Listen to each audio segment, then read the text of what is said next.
Millionaire এই লাইনের জায়গায় লিরিক চেঞ্জ করে গাইলেন I am mother mother millionaire. Women's premier লিগের উদ্বোধনী অনুষ্ঠানে এইভাবে লিরিক চেঞ্জ করে প্রশংসায় ভাসছেন ইয়ো ইয়ো হানি সিং। সব জায়গায় সবকিছু বলা যায় না, গাওয়া যায় না, এই ম্যাচুরিটি নতুন হানি সিং এর পরিচয়। অথচ কয়েক বছর আগেও র্যাপার বাদশা ও রাফতার হানি সিংকে নিয়ে লাইভ টিভিতে হাসাহাসি করত।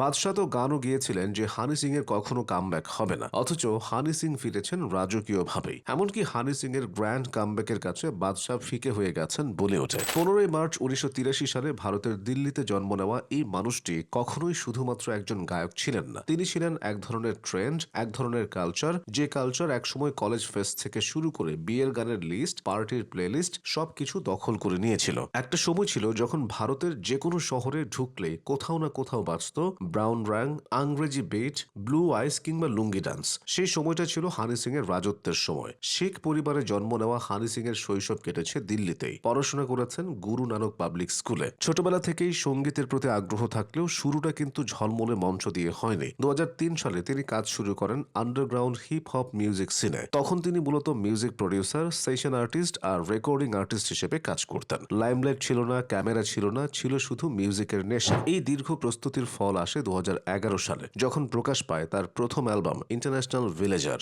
এই অ্যালবামই হানি সিংকে পরিচিত করে দেয় গোটা ভারত আর প্রবাসী ভারতীয়দের কাছে। বিশেষ করে দিলজিৎ দোসাঞ্জের সঙ্গে করা গান লাখ 28 কুদি দা বিবিসি এশিয়ান ডাউনলোড চার্টে 1 নম্বরে উঠে আসে। তখন থেকেই সবাই বুঝে যায় এই লোকটা আলাদা। 2012 সাল হানি সিং এর ক্যারিয়ারে এক মোড় ঘোরানো বছর। বলিউডে তার চাহিদা এমন পর্যায়ে পৌঁছায় যে একটি গানের জন্য তিনি নেন 7 মিলিয়ন রুপি, যা সে সময় রেকর্ড ভেঙে দেয়। ককটেল আর মাস্তান সিনেমার গানগুলো তাকে বলিউডের সবচেয়ে বেশি পারিশ্রমিক পাওয়া গায়কদের একজন বানিয়ে দেয়। ইউটিউবে তার দাপট এখন আকাশ ছোঁয়া। ব্রাউন র্যাং আর হাই হিলস এই দুইটি ভিডিও বছরের সবচেয়ে ট্রেন্ডিং ভিডিওর তালিকায় জায়গা করে নেয়। এরপর একের পর এক হিট, অ্যাংরেজি বিট, ব্লু আইস, দেশি কালাকার, লাভডোজ সবকিছু মিলিয়ে হানি সিং হয়ে ওঠেন পার্টি মিউজিকের অবিসংবাদিত রাজা। 2014 সালে মুক্তি পায় তার দ্বিতীয় অ্যালবাম দেশি কালাকার। এই অ্যালবামের টাইটেল ট্র্যাকে বলিউড অভিনেত্রী সোনাক্ষী সিনহার উপস্থিতি গানটাকে আরও জনপ্রিয় করে তোলে। এরপর বার্থডে ব্যাশ গানটি 2015 সালে রিলিজ হতে তরুণদের মধ্যে নতুন উন্মাদনা তৈরি হয়। শুধু গান নয়, অভিনয়েও নিজের উপস্থিতি জানান দেন হানি সিং। পাঞ্জাবি সিনেমা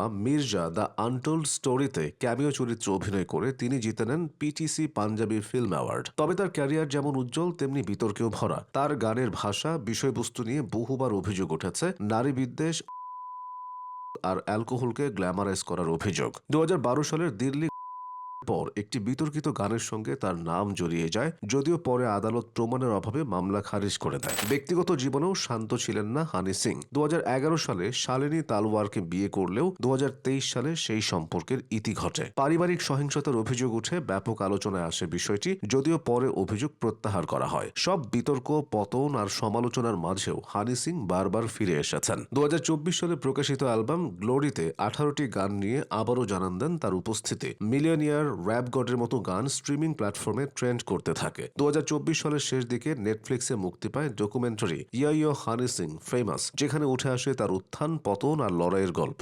মিশ্র প্রতিক্রিয়া পেলেও আলোচনা থামেনি। 2025 সালে তিনি ঘোষণা দেন মিলিয়নিয়ার ইন্ডিয়া ট্যুরের, যেখানে ভারতের 10টি বড় শহরে কনসার্ট করার পরিকল্পনা নেওয়া হয়। এটা শুধু একটা ট্যুর নয়, বরং প্রমাণ হানি সিং এখনো লড়াইয়ে আছেন। হানি সিং মানে শুধুই গান নয়, হানি সিং মানে একটা সময়, একটা প্রজন্মের স্মৃতি আর এক অসম্পূর্ণ লড়াকু কিংবদন্তি।